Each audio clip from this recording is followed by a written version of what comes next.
Welcome to the Heavy Spoilers Show. I'm your host Paul, aka Citizen Bane, and this video we're breaking down everything you need to know about the new Netflix movie Mank and its ending.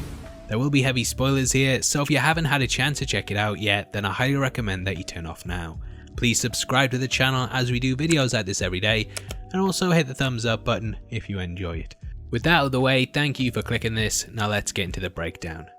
Okay, so Mank is directed by David Fincher and it stars Gary Oldman as Herman Mankowitz. The movie chronicles his life and journey as he comes up with the screenplay for Orson Welles' Citizen Kane and the figures that influenced it.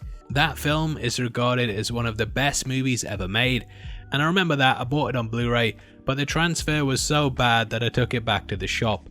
I exchanged it for Insidious 2, and I'll never forget the shop assistant sighing and saying that I was what was wrong with society. Well, I'm a big film reviewer now, helping to make the world even worse, you sucker. Now, Citizen Kane is very much a movie that is often said should never be remade, but in some ways, Mank is sort of a remake of it. Now, they didn't want to annoy people who hold the original very dearly, and I'm one of them, but the piece shares several similarities and is even shot to echo its style and tone.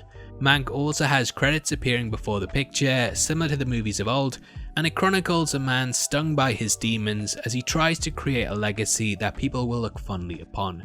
The movie jumps backwards and forwards through time to chronicle the key aspects of his character so that we can better understand him. Mank is told to tell the story he knows, which of course alludes to those around him, and in some ways himself. Now, they do actually say you can't capture a man's entire life in 2 hours, and the best thing that you can do is leave an impression. This feels very true of Mank, and though we don't get the ins and outs of his entire life, you can get an impression of how he was in reality. This meta aspect and self-awareness of the film is denoted in its typing of time, which very much appears like a script. We open in 1940, with Herman being taken to a cabin to recover after breaking his leg in a car accident. Mank was promised 90 days to write the piece, but similar to real life, Orson Welles cut this down to 60. Now, in reality, the studio weren't too keen on all the issues that we see happening in the film, but Orson insisted that Mank be its writer, and from this position, he dictated things. It's pretty crazy to think that Orson Welles directed and starred in Kane at 24, and Mank also chronicles its impact and how it changed the landscape of film. If you've seen the movie for yourself, you'll know that it was way ahead of its time, and its editing style, shot composition, and general aesthetic makes it stand out in comparison to other films released around the era. Now, I think one of the biggest faults in Mank is that if you don't know Citizen Kane that well, then a lot of the context, information, and key players will be lost on you. I view this movie very much as something that shouldn't really be viewed on its own, as you probably won't get all the intricacies of it. In case you don't know, Kane was actually based upon William Randolph Hearst, who in the film is played by Charles Dance. Much like Kane, Hearst was a businessman, newspaper publisher, and politician that helped to develop one of America's biggest media companies. He was an extremely powerful man and was used to getting his own way, similar to Welles. Thus, when Welles made a picture that was pretty much a retelling of his life, along with all the scandal in it, the pair came to blows. There's actually a documentary called The Battle for Citizen Kane that chronicles their showdown, and it showcases how Hearst tried to get Welles blacklisted in Hollywood. Hearst didn't want any of the less respectable things he'd done potentially brought to light, and we very much get the idea that Mank in some ways is hunting for a story that could lead to his career getting into a lot of trouble. The sled was based upon a bike that Hearst had stolen from him, and the word Rosebud was the name given to his lover's lady bits at the time. Sorry, YouTube demonetization has me a bit worried there. Now, speaking of lovers, we meet Marion Davies, an actress who was very close to Hearst. Hearst and Davies began a relationship when she was a teenager, and this was scandalous for a number of reasons. Firstly, there was the large age gap between the pair, and Hearst's wife also refused to divorce him, which meant that they were held in limbo. Davies actually longed to marry Hearst, but his wife would not allow this to happen. On top of this, the pair also had a child together called Patricia Lake. Lake was born in the early 1920s, and this conception was out of wedlock, so a lot of issues arose from it. Because of the backlash that they faced, Lake and her relationship to the pair was always denied, and it was said that she was simply Davies' niece. However, on her deathbed in 1993, Lake asked her son to publicly announce that she was in fact the daughter of both Davies and Hearst. Turns out that Lake was given to Davies' sister Rose, whose own child had died in infancy, and they passed her off as theirs.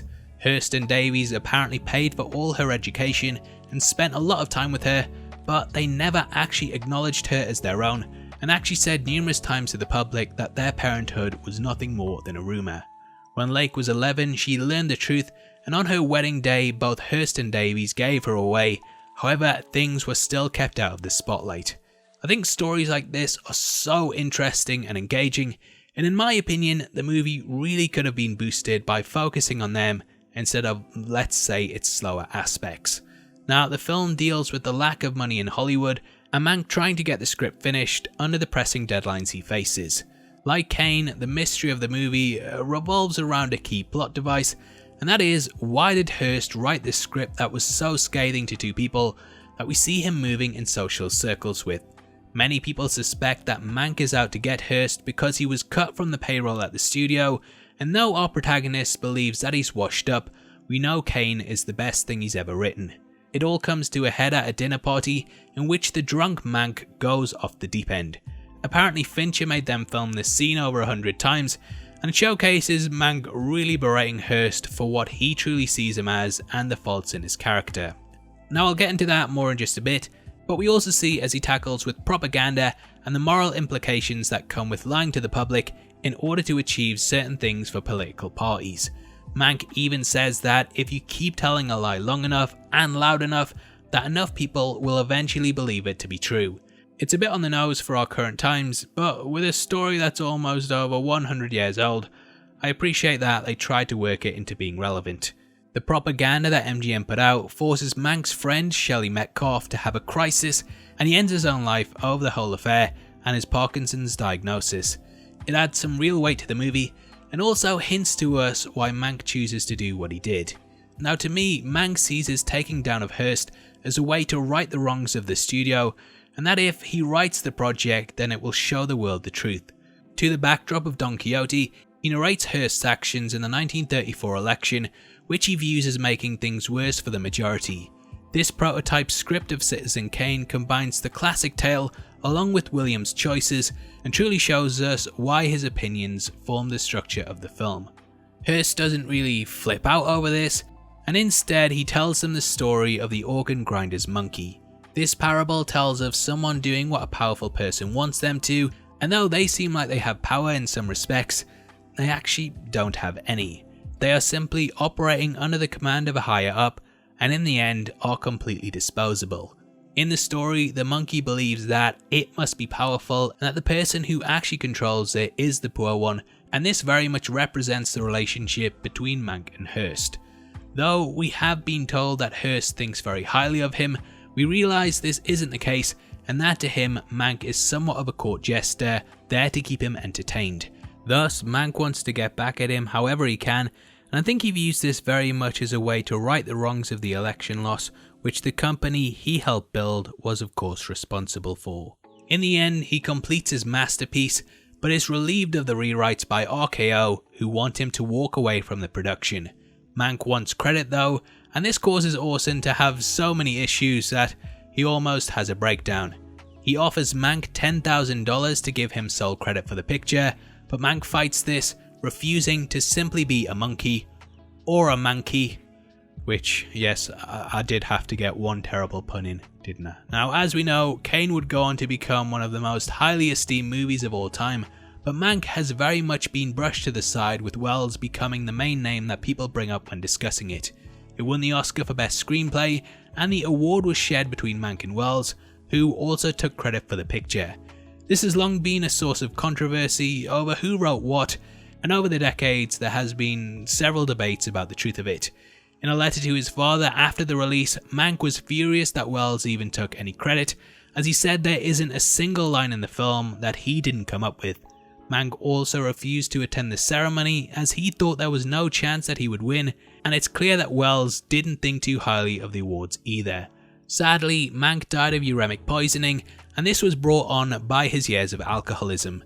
After his death, Wells said he saw everything with clarity. No matter how odd or how right or how marvellous his point of view was, it was always diamond white, nothing muzzy.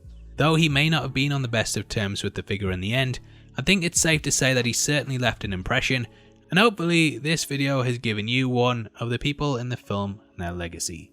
Now obviously I'd love to hear your thoughts on the movie, so make sure you comment below and let me know. If you enjoy this breakdown, then please drop a thumbs up, and make sure you check out our full video on the latest episode of The Mandalorian, which is going to be linked at the end. Don't forget we're giving away 3 copies of the Lord of the Rings 4K box set, and all you have to do to be in with a chance of winning is like the video, make sure you subscribe with notifications on, and drop a comment below.